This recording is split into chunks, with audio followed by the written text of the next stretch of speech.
মাটির মানুষ আরামবাগ লোকসভায় জনগণের মন জয় করছে প্রচারে মিতালি। পুরসুরায় বিপুল ভোটে জেতার আশ্বাস। জানা গেছে আজ সোমবার আরামবাগ লোকসভা কেন্দ্রের তৃণমূল প্রার্থী মিতালি বাগ প্রচারে যান পুরসুরায়।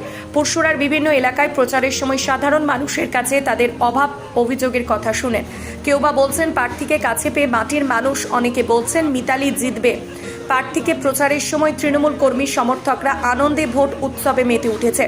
পাড়ায় পাড়ায় গেলে কোথাও পড়ছে মিতালি প্রচারের গাড়িতে ফুল, কোথাও আবার শঙ্খধ্বনি। মিতালির চোখে পড়লে প্রচারের গাড়ি থেকে নেমে যাচ্ছেন মানুষের কাছে মাঠের কাজে সহযোগিতা করতে। এ বিষয়ে কি জানাচ্ছেন বিস্তারিত শুনুন।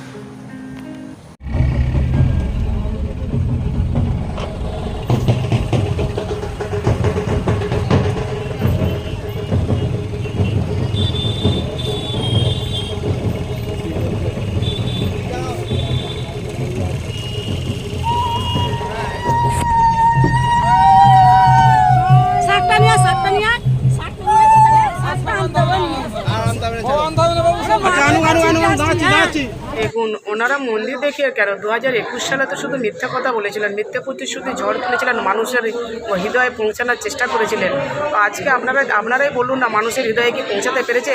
মানুষের হৃদয়ে শুধু তৃণমূল তৃণমূল তৃণমূল তৃণমূল আর মমতা বন্দ্যোপাধ্যায়ের উন্নয়ন। আর একটা কথা বলে, প্রধান বিরোধী কাকে ভাবছেন? আমার বিরোধী আমি কাকুইকেই দেখতে পাচ্ছি।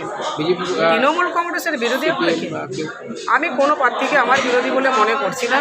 আমাকে মানুষ দুহাত ভরে 13 সাল থেকে তেরোতে আশীর্বাদ করেছেন, 18তে করেছেন, 23-এ করেছেন, লোকসভাতেও আমাকে বিপুল ভোটে জয়ী করবে আশীর্বাদ। আমি সবসময় আরামবাগ লোকসভাবাসীর কাছে একটা আবেদনই করেছি যে আপনারা যেভাবে আমার সাথে ছিলেন সেভাবে আমার সাথে থাকুন, আমার পাশে থাকুন। আমি একেবারে সাধারণ একটা গরিব পরিবারের মেয়ে, সাধারণ মেয়ে, যাতে আমি আমার বাকি জীবন সাধারণ পরিবারের সাথে, মানুষের সাথে থেকে, মানুষের পাশে থেকে বাকি দিনগুলো কাটাতে পারি কর্মের মধ্য দিয়ে। সারাদিনে আপনার এলাকার খবর দেখতে আমাদের বাংলা দিশা ডিজিটাল ফেসবুক ও ইউটিউব পেজটি লাইক করে রাখুন এক্ষুনি। আপনারা দেখছেন আমার বাংলার নতুন দিশা, বাংলা দিশা।